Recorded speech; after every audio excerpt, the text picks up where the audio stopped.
Hola, ¿cómo están? Muy buenas noches, bienvenidas y bienvenidos a las noticias en CNN Prime en una jornada que ha estado marcada por las noticias internacionales que provienen de Medio Oriente y que comenzamos a revisar de inmediato en titulares. En estado de guerra se declaró Israel luego de los ataques sorpresa de Hamás de este sábado. La incursión armada dejó a cientos de muertos, tanto civiles como militares. Potencias de todo el mundo han condenado la agresión que se llevó a cabo por 3 frentes: aire, mar y tierra. Luego de esto, Israel inició una contraofensiva principalmente hacia la Franja de Gaza. Y en conversación con CNN Chile, el embajador de Israel, Gil Artzgeli, confirmó que una mujer de origen chileno murió luego del ataque realizado por Hamás. La moneda lamentó el deceso y condenó los violentos ataques terroristas ocurridos en el kibutz Ain Hashloshah. Además, reiteró su llamado a un pronto cese de la violencia. Y en nuestro país, diversos sectores de 6 comunas de la región metropolitana mantienen su suministro de agua suspendido debido a las obras de construcción de la línea 7 del metro. Este escenario generó molestia principalmente en el rubro gastronómico y de entretención. Aguas Andinas informó que los trabajos llevan un 60% de avance y esperan reponer el servicio a las 6 de la mañana de este domingo. Y la ministra de Obras Públicas, Jessica López, criticó la gestión de la concesionaria Vespucio Oriente luego de la filtración de agua en un tramo de la autopista AVO 1. La secretaria de Estado aseguró que la empresa no ha estado a la altura de las circunstancias y tampoco descartó eventuales sanciones en su contra. Todo esto y más, porque aquí comienza CNN Prime.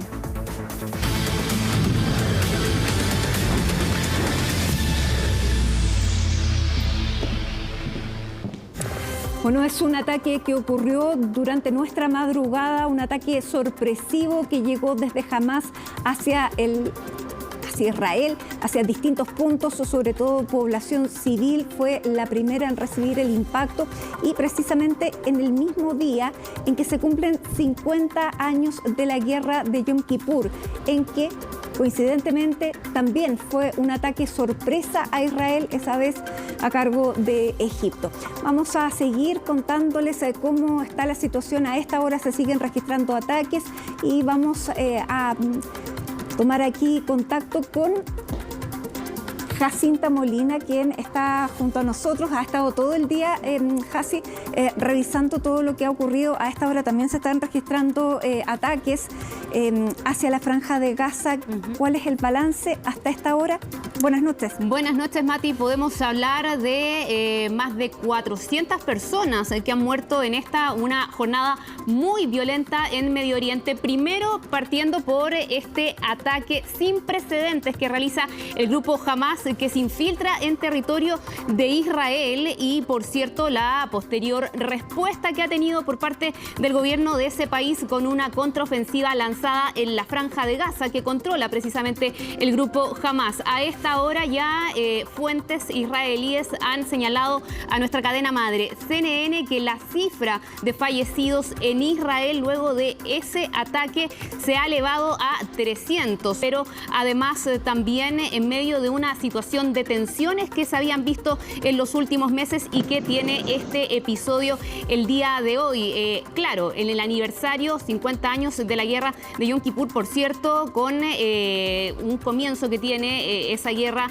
años atrás, con una ofensiva también que recibe de sorpresa Israel por parte de Egipto y de Siria, pero además en el día de hoy, día sábado, que es el día de descanso para el pueblo judío, y se registra entonces esta situación que tiene esta escalada donde no sabemos todavía por cuánto tiempo se va a extender, con la atención y la preocupación que esto ha generado a nivel internacional. Escuchábamos más temprano la condena que llegaba a este ataque de Hamás por parte de la Unión Europea y también de Estados Unidos, este último país aliado muy importante de Israel. Además de ese interrogante de por cuánto se va a extender esta situación, esta última escalada, también están las críticas y cuestionamientos que se han apuntado en la jornada de hoy al sistema de seguridad y la inteligencia de Israel. Sabemos muy fuerte, pero que en esta oportunidad no pudo detectar este ataque del grupo Hamas. Y vamos a contextualizar toda esta situación con un mapa también que nos va a permitir poder ahí identificar cuáles son los puntos donde se ha generado esta situación. Este mapa nos muestra tanto el territorio de Israel y también las zonas palestinas, Cisjordania y la Franja de Gaza.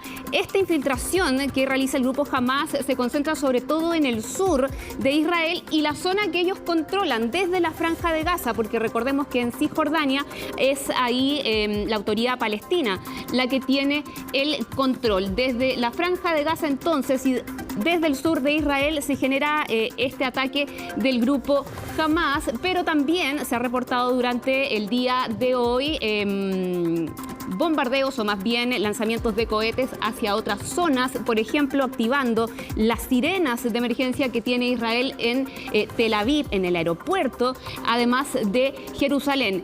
Jerusalén, ciudad muy importante porque es el núcleo de esta disputa entre israelíes y palestinos histórica, porque recordemos que es precisamente la capital de los estados que pretenden lo que ellos reclaman. Tanto israelíes como palestinos buscan que sea Jerusalén la capital de su estado. En el caso de Palestina, esa es una promesa pendiente, una reclamación pendiente a lo largo de los años y que explica también estas tensiones históricas. En Jerusalén, también en la ciudad vieja, se encuentra la explanada de las mezquitas sagradas para los palestinos, pero también esta ciudad vieja muy importante para cristianos, judíos y, por cierto, para el mundo musulmán. Y es ahí precisamente donde está la mezquita de Al-Aqsa, cuyo nombre se ha utilizado el día de hoy por parte de los milicianos de Hamas para denominar esta operación que realizan el día de hoy, porque recordemos principalmente con algunas señales que ha dado el actual gobierno de Israel, que reúne a grupos ultranacionalistas de derecha, también de extrema derecha. El gobierno había puesto en duda el status quo de esa zona, la explanada de las mezquitas, algo que es reclamado por palestinos como un lugar sagrado también para orar. Esa zona, eso sí, controlada por Israel, pero con esa reclamación parte de lo que explica las tensiones que se han generado en el último tiempo entre israelíes y palestinos y que tienen este episodio de altísima tensión el día de hoy. Vamos a revisar ahora un informe del corresponsal de CNN, José Levi, que está precisamente en Jerusalén y que nos va a contar en este reporte los últimos acontecimientos de este día sangriento en Medio Oriente. En Israel hay quienes consideran que para ellos se trata de un Pearl Harbor, como para Estados Unidos en la Segunda Guerra Mundial, o un 11 de septiembre del 2001. Dicen que ya la situación, la realidad con Hamas en Gaza ha cambiado para siempre. ¿Qué es lo que pasa? Estamos hablando de ataques totalmente sin precedentes. No solamente que hubo miles de proyectiles lanzados contra Gaza, a el centro de Israel, también a la zona de Tel Aviv, a donde yo me encuentro en el Jerusalén, y sobre todo en la zona fronteriza de Gaza, sino que también hubo por primera vez infiltraciones a gran escala de cientos, se dice, de milicianos palestinos que se hicieron inclusive con el control de distintas zonas, de distintas localidades, hasta decenas de ellas en la parte contigua de Israel a Gaza. Ha habido, todavía hay intercambios de fuego y lo que dicen los israelíes es que estos milicianos entraron en casas de civiles, mataron a un gran número de ellos. Inclusive dice el primer ministro israelí que cuando estaban durmiendo terminaron con sus vidas. También se habrían hecho con un gran número, decenas de estos israelíes, a veces familias enteras que habrían sido trasladadas al interior de Gaza. También personas adultas, también niños de estas familias. Y entonces ahora se habla de personas secuestradas, capturadas, también soldados israelíes fueron trasladados al interior de Gaza en una situación totalmente inédita en este conflicto. Ahora, lo que también dicen en Israel, el primer ministro Netanyahu llama a la población palestina de Gaza a alejarse de todas las zonas que están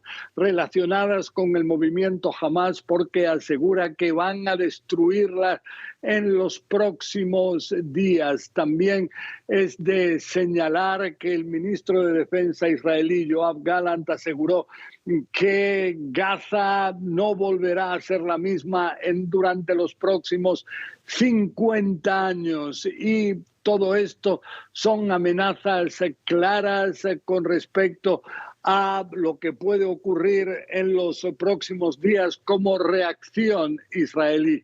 El primer ministro Benjamin Netanyahu ya no descarta la posibilidad de formar un gobierno de emergencia, de unidad nacional en su país para intentar hacer frente a esta nueva realidad, una realidad en la cual murieron cientos de israelíes en estas acciones, también cientos de palestinos que participaron en estas infiltraciones desde Gaza, que también intentaron realizar ataques inclusive desde el mar al interior de Israel. También otros murieron dentro de las zonas civiles en el interior de Gaza.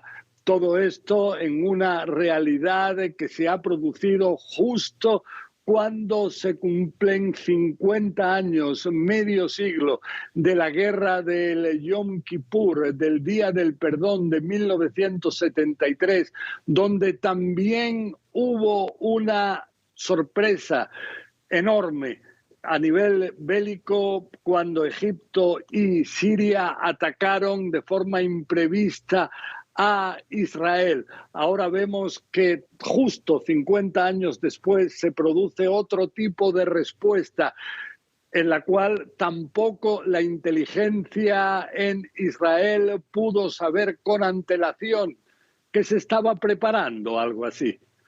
José Levi, Jerusalén.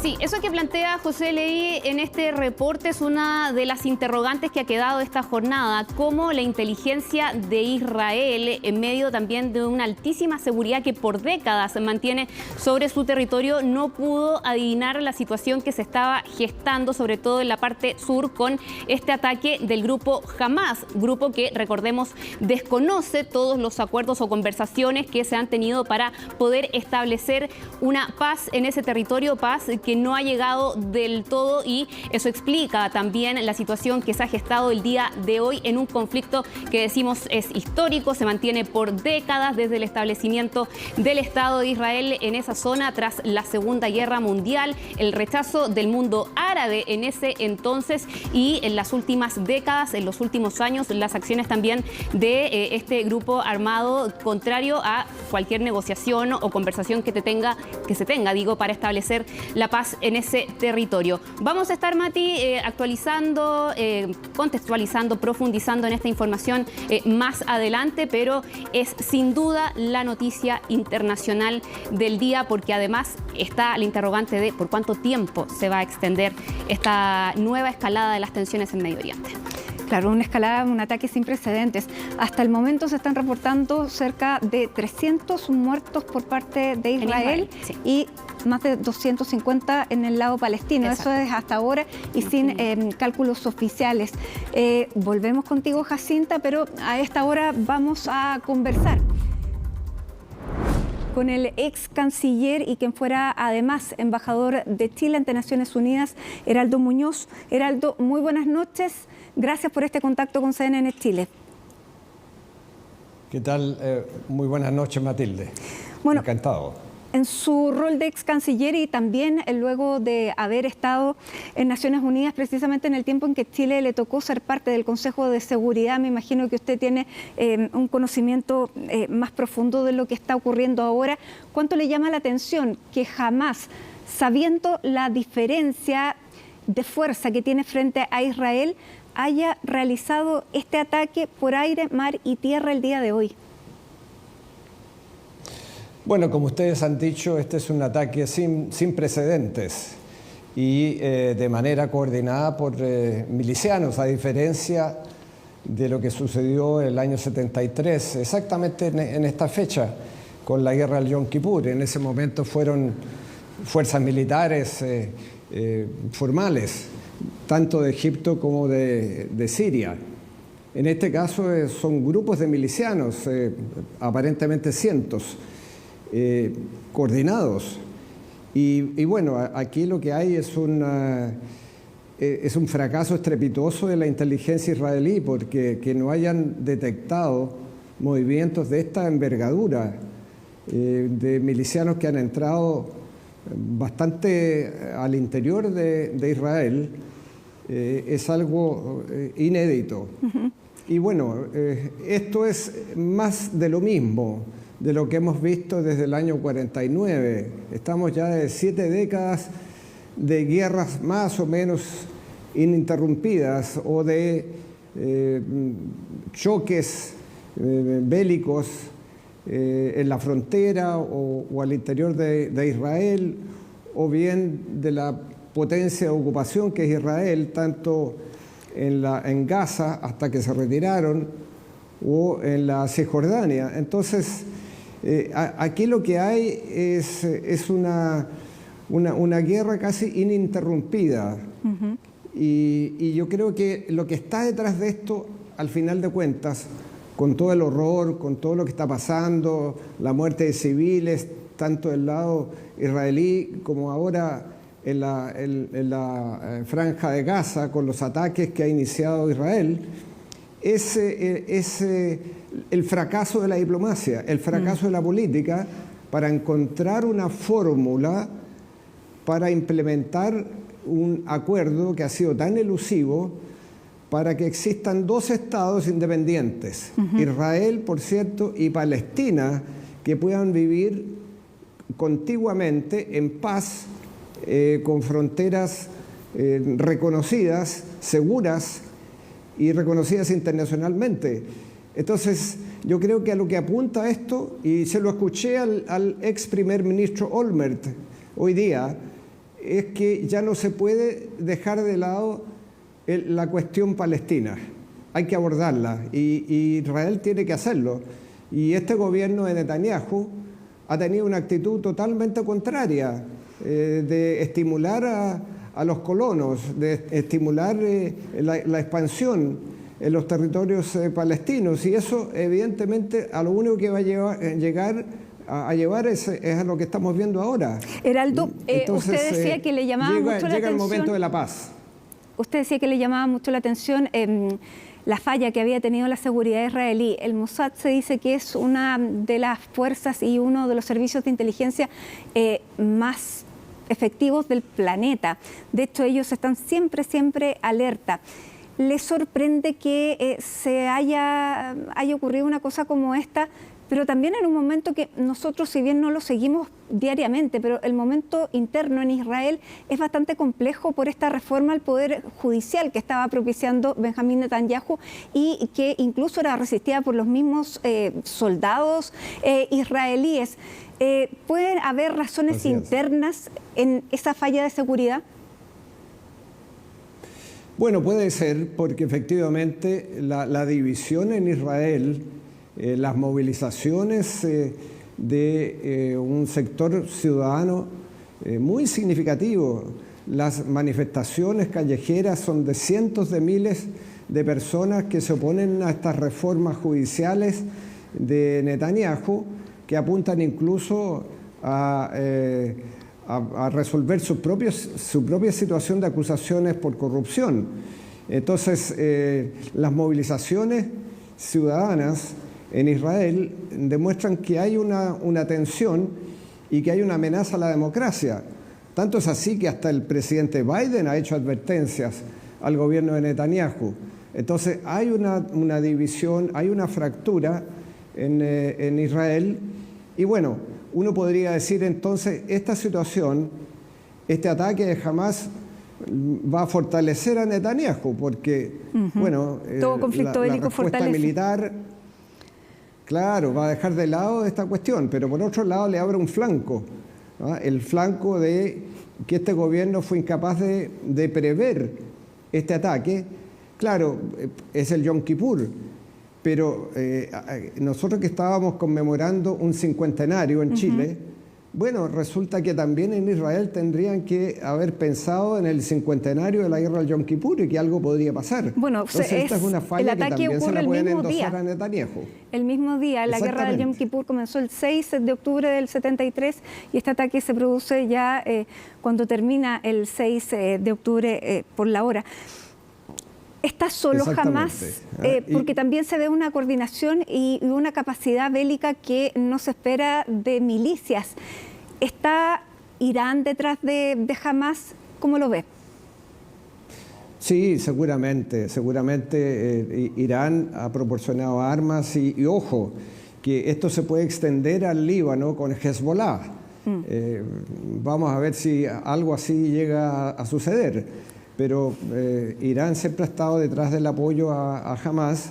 Ahora, yo vi lo que uno ve en la televisión, los videos. Muchos de estos milicianos entraban, yo veía algunos con armas, otros sin armas. Pero la coordinación es indudable que tiene que haber tenido el apoyo de Irán. Ahora, otra cosa importante. Hay que evaluar cuál es el impacto de este momento donde creo que las cosas van a empeorar antes de mejorar en esa iniciativa de Arabia Saudita con Israel. Recordemos que en septiembre partieron estas negociaciones, incluso el príncipe Salmán dijo públicamente que probablemente se llegaría a un acuerdo donde la cuestión palestina sería abordada como una precondición para establecer relaciones diplomáticas, incluso entre Arabia Saudita e Israel, y que eso se podía incluso concretar a comienzos del próximo año, del 2024. Entonces, eso obviamente se viene abajo, ¿no?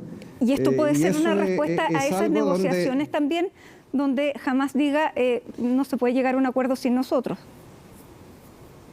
Bueno, puede ser. Aquí hay varios factores que pueden estar en juego. Y hay quienes, claro, evidentemente van a pasar por la autoridad palestina y no por Hamás. Heraldo. Y eso también afecta a Biden, ¿eh? Porque recordemos que la relación de Biden es muy tensa.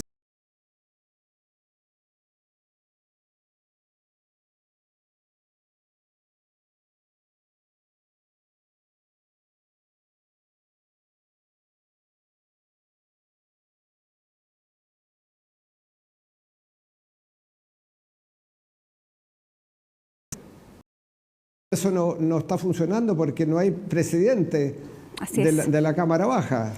Entonces es una complicación adicional. Usted estuvo como embajador de nuestro país en Naciones Unidas en un momento también que fue complejo. Pero tomando en cuenta esa experiencia, le quiero preguntar, ¿tiene un Estado el derecho a responder un ataque como el que recibió Israel el día de hoy?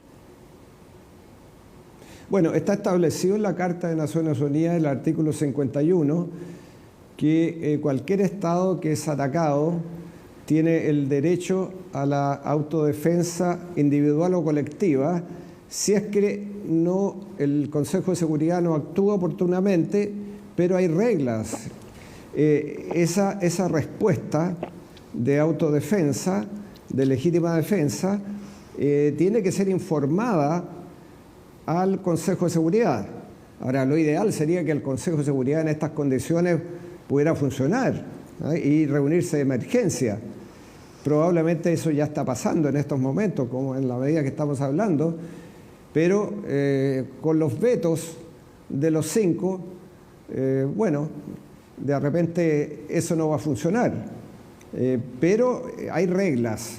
La autodefensa no puede ejercerse de cualquier manera, tiene que informarse al Consejo de Seguridad y, ojo, las guerras tienen reglas, tienen normas, incluso las guerras más encarnizadas no pueden dirigirse contra civiles, contra personas que no son combatientes. Entonces, hay reglas, no se puede hacer cualquier cosa como parte de una respuesta de autodefensa. Heraldo, estamos a miles de kilómetros, muy lejos al punto donde se están produciendo estos lamentables ataques y contraataques. Sin embargo, aquí en Chile vive la comunidad palestina más grande que existe fuera de Palestina, y también existe una comunidad judía muy importante, muy asentada en nuestro país, en nuestra sociedad. ¿Cómo evalúa usted la respuesta que ha tenido el gobierno chileno ante lo que hemos visto el día de hoy? Yo creo que la respuesta ha sido muy clara, muy positiva, de condenar este ataque, de lamentar enormemente la muerte de civiles y de condenar cualquier objetivo que involucre a civiles, a mujeres, a niños, a ancianos. Eso está fuera de cualquier cuestión. Y me parece que el llamado que hace a través de la Cancillería a restablecer el proceso de negociación para apuntar a un acuerdo de paz, me parece que es la actitud que el gobierno siempre ha tenido, de condenar la violencia, de condenar el enfrentamiento armado y al mismo tiempo hacer un llamado a la paz. A un cese al fuego, a que no sean víctimas los civiles. Sabemos cómo comenzó la relación del gobierno del presidente Boric con el nuevo embajador de Israel. ¿Usted hubiera esperado tal vez un gesto del presidente Boric luego de lo que hemos visto hoy, que Israel fue atacado de sorpresa por aire, mar y tierra? Bueno, esto está en marcha, Matilde, así que yo no descarto que el presidente de la República se pueda pronunciar. Lamentablemente, como dije antes, creo que esto va a empeorar antes de mejorar. Entonces, yo no descarto que el presidente pueda decir algo, pero para eso está la Cancillería, para hablar por el presidente. La Cancillería no habla por sí sola, habla en representación del presidente de la República. Ahora, bueno, pero sí, de repente el presidente puede emitir alguna opinión, porque esto es como ustedes dicen, una noticia en desarrollo. Y que hemos visto las imágenes, porque también hemos visto el tema de los secuestros. Tampoco se había visto en el último tiempo imágenes tan cruentas de secuestros de civiles, también altos militares. Ahora, Heraldo, respecto a la respuesta de la Cancillería, hubo un comunicado, pero también hubo 2 tweets del canciller Alberto Van Claver, en que dice: el uso de la fuerza contra civiles nunca es aceptable en los conflictos armados, aún en el ejercicio de la legítima defensa. Hacemos un llamado a todas las partes involucradas en los actos de violencia en Israel y los territorios palestinos a respetar ese principio básico. Eso vale para Hamás, la Yihad Islámica, el Estado de Israel y cualquier otro actor que intervenga en el conflicto. Bueno, de inmediato salió el embajador de Israel para decir que Israel tiene todo el derecho y la obligación de defenderse, y dice: muy desafortunado que mientras sigue el ataque, que nos ha costado cientos de vidas de israelíes masacrados, heridos y secuestrados, se ponga en duda el derecho de Israel a defenderse. Mencionar a Israel junto con Hamás y la Yihad, grupos terroristas islámicos apoyados por la dictadura iraní, es lamentable. Se nos produce un conflicto diplomático. Yo creo que se equivoca el embajador, porque el canciller no está diciendo que no exista un derecho a la legítima defensa por parte de Israel. Lo que está diciendo el canciller es que existen principios, y en el ejercicio de la autodefensa, lo que estaba diciendo antes, no se puede apuntar a civiles. Y eso es lo que está diciendo el canciller. No está diciendo que Israel no tenga un derecho a defenderse, y que diga, bueno, Hamás junto a Israel, me parece que es algo que no merece mayor comentario, porque lo que está diciendo eso aparentemente fue lo que más o no sé si fue lo que más, o fue también una de las partes que le molestó, que los hubiera puesto todos en el mismo saco. Sí. Bueno, pero resulta que las reglas son para todos, son para grupos como Hamas o la Yihad Islámica, o para cualquier ejército, el de Israel o cualquier otro, ¿no? De cualquier país que esté en un conflicto bélico. No se pueden atacar a civiles. Eso es lo que dijo el canciller. Entonces, a mí me parece que está muy claro lo que dijo el canciller, y creo que el embajador confunde las cosas. Y es lamentable porque, claro, yo creo que en estos momentos la frustración, la emoción después de este ataque, claro, puede llevar a comentarios que no son certeros, pero el canciller está en lo correcto. Ahora, usted dice esto probablemente está empezando, y lamentablemente hace dos horas atrás, el primer ministro de Israel dice: Netanyahu ha llamado a los palestinos a salir de Gaza porque dice: váyanse porque actuaremos con fuerza. Anteriormente había dicho que estaban en guerra y que esa guerra la iban a ganar. Eso, bueno, claramente habla de un conflicto de mayores proporciones, y Estados Unidos siempre ha apoyado a Israel. ¿Va a exigir a la comunidad internacional tomar parte también?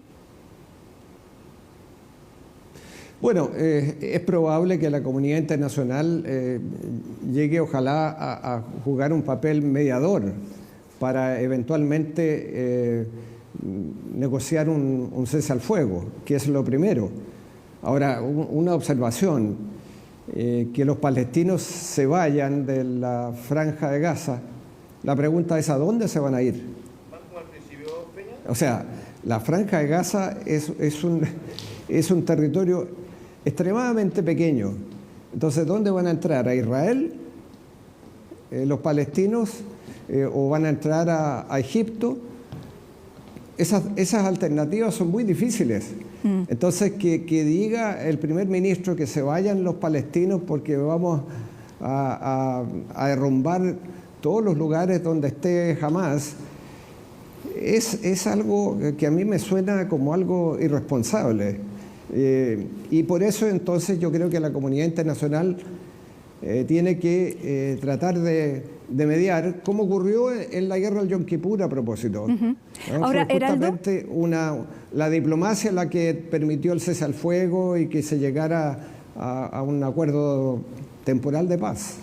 Ahora, Heraldo, la posición de Chile, la posición del Estado de Chile frente a Israel y Palestina ha sido una en distintos gobiernos, y es apoyar la creación de la existencia de una nación exactamente para cada uno.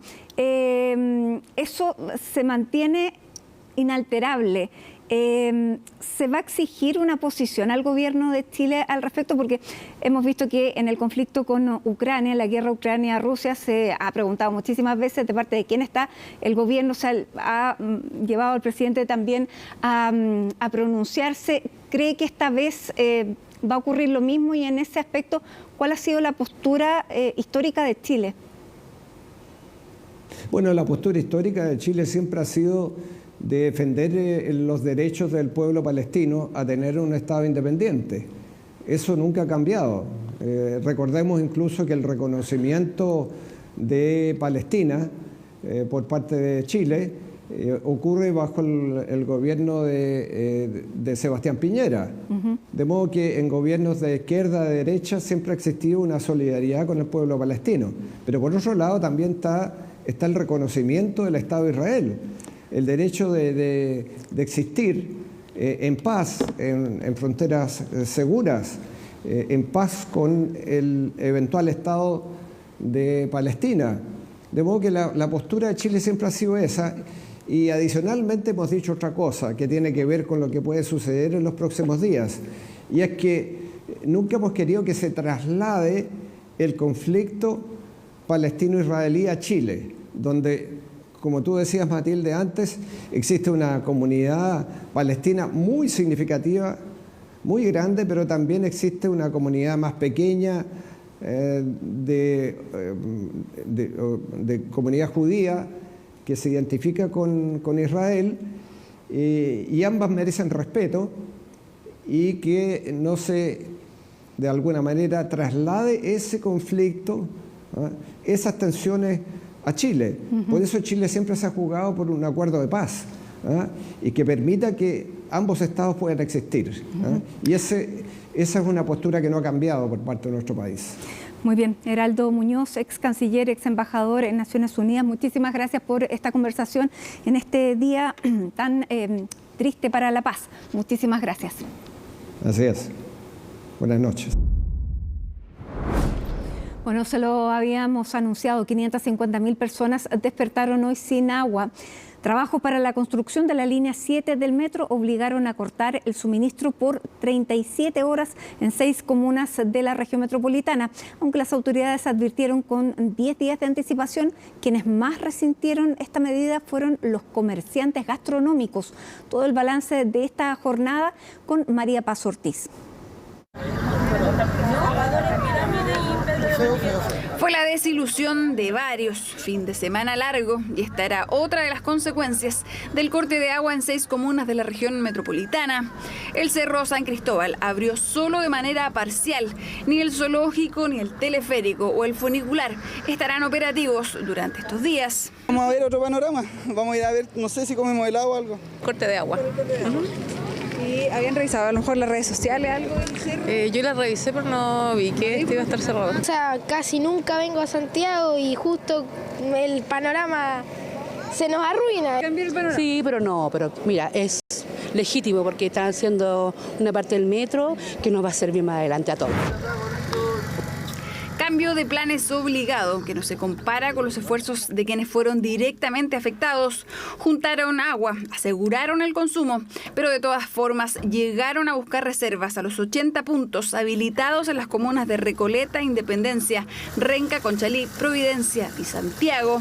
En total, 550.000 personas sin suministro y 37 horas para las que algunos hicieron mal los cálculos. Yo creo que le pasó a varias personas, de hecho en mi edificio igual, porque todos trabajan.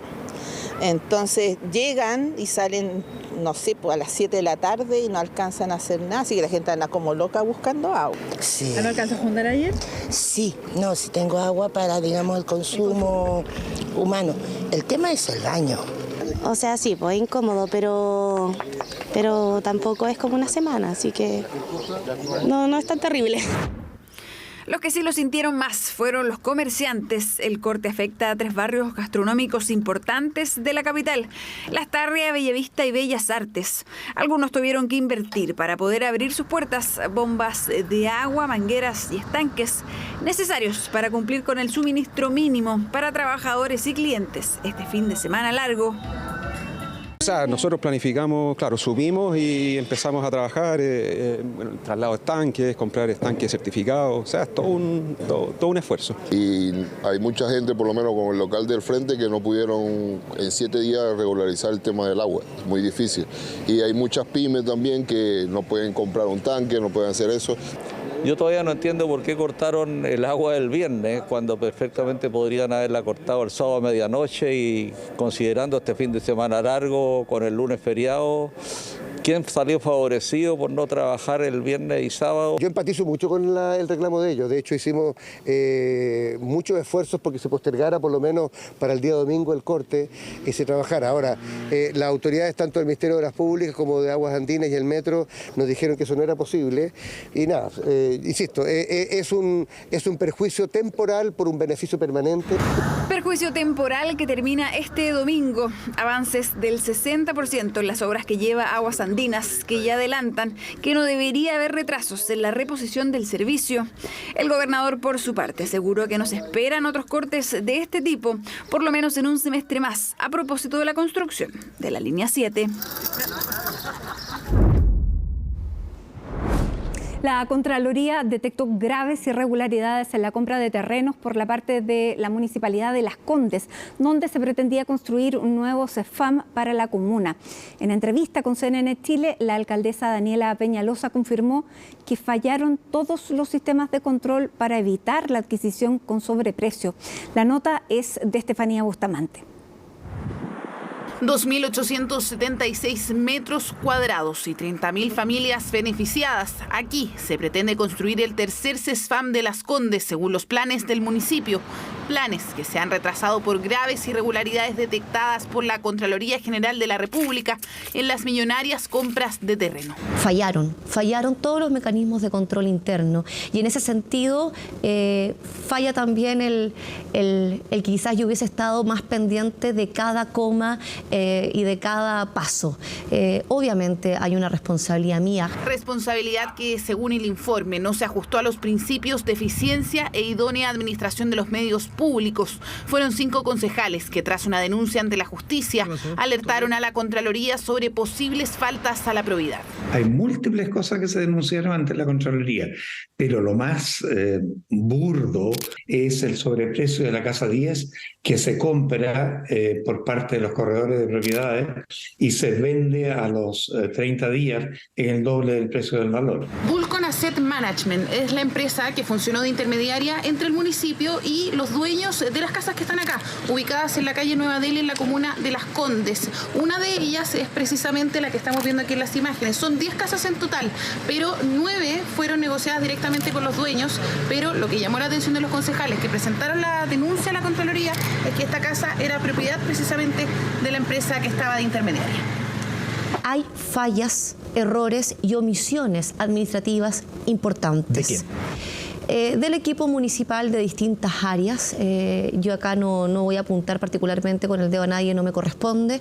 Por eso están los sumarios que hemos instruido desde marzo de este año. Tras el primer sumario administrativo, la municipalidad contrató una auditoría externa que terminó con las renuncias del secretario de Planificación y el jefe jurídico por errores administrativos que obligaron a la alcaldesa Peñalosa a disponer información ante la Contraloría y el Ministerio Público. El caso CESFAM de Las Condes es gravísimo, porque se pagó el doble por una de las casas y la empresa en cuestión apareció de la nada. La pregunta que yo me hago ahora es ¿quién le responde a las vecinas y los vecinos por el mal uso de sus recursos públicos?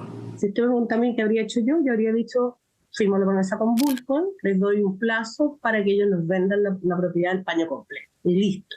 Pero en el fondo, la dirección jurídica o la dirección de control o ambas en conjunto decidieron que la mejor fórmula era que les cedieran 9 de las 10 promesas. Entre Vulcan y Las Condes se pactó que cualquier exceso de precios sobre la promesa de compra pertenecería a la empresa. Además, la administradora aseguró a la Contraloría que todavía no recibían el pago por el corretaje de propiedades y niega un sobreprecio de los terrenos. Comparan el caso de Las Condes con Sierra Bella y la verdad es que esto no tiene nada que ver, es de una injusticia tamaña. Lo que ha hecho la alcaldesa ha sido de mi mayor admiración. Inició sumario, qué sé yo, y a raíz de su investigación fue que se descubrieron estas cosas que hoy día la Contraloría señala como error administrativo. Errores entre los que destacan no solicitar tasaciones de los bienes inmuebles que se iban a comprar o antecedentes para verificar la oferta de la empresa. Tampoco se llevó la propuesta de Vulcan al Consejo Municipal para que éste lo aprobara. A mí no me cabe la menor duda, como dice la Contraloría, que hay responsabilidades de la alcaldesa, pues ella es la jefa de servicio y si ella está empeñada en la construcción de un CEFAM, lo mínimo que puede hacer es preocuparse de que la cosa se haga adecuadamente y no de la manera como se hizo. La Contraloría inició un procedimiento para determinar las responsabilidades administrativas, además de remitir los antecedentes a la Fiscalía y al Consejo de Defensa del Estado, mientras que en la justicia hay acciones por parte de los concejales y el municipio. Bueno, es lo que suele suceder en situaciones como esta, que se unen los países, los gobiernos internamente. Ahora, para muchos esto se asemeja ya a lo que fue el 11 de septiembre para Estados Unidos, que esta fecha podría ser el 11 de septiembre para Israel, con todas las consecuencias que trajo esa fecha, tanto a nivel diplomático, político, geopolítico, de seguridad interna, externa. Bueno, hay muchas consecuencias que se vienen y en estos momentos el jefe de la diplomacia estadounidense, Anthony Blinken, ha pedido al presidente de la Autoridad Palestina, Mahmoud Abbas, que condene este ataque. No lo ha hecho, pero recordemos que su agrupación, la de Mahmoud Abbas, es Al-Fatah, que rivaliza con Hamas. Así que vamos a ver qué es lo que ocurre, porque son los territorios palestinos los que están sufriendo las consecuencias de este ataque. Claro, y decíamos cuando revisábamos ese mapa que la Autoridad Palestina tiene tiene el control en la zona de Cisjordania. Pero no Gaza. Exactamente, no Gaza, donde ahí está la presencia y el control de Hamas, que ha protagonizado este ataque el día de hoy. La declaración que entregaba, eso sí, más temprano la Autoridad Palestina era que decían que su pueblo, el pueblo palestino, tenía derecho a defenderse. Eso era lo que señalaban luego de este ataque de Hamas, pero por cierto es una situación que además genera tensiones internamente en Palestina con esta situación, pero la preocupación está también por las bajas civiles que todo esto está dejando en Israel y también en Palestina, en la Franja de Gaza. Sí, importante ese punto que tú mencionabas, Casi, porque Hamas también tendría intenciones de tomar el gobierno de Mahmoud Abbas. Bien, vamos a dejarlo hasta aquí. Se nos acaba el tiempo lamentablemente, pero el día de mañana vamos a continuar pendientes con los ojos puestos entonces en Medio Oriente.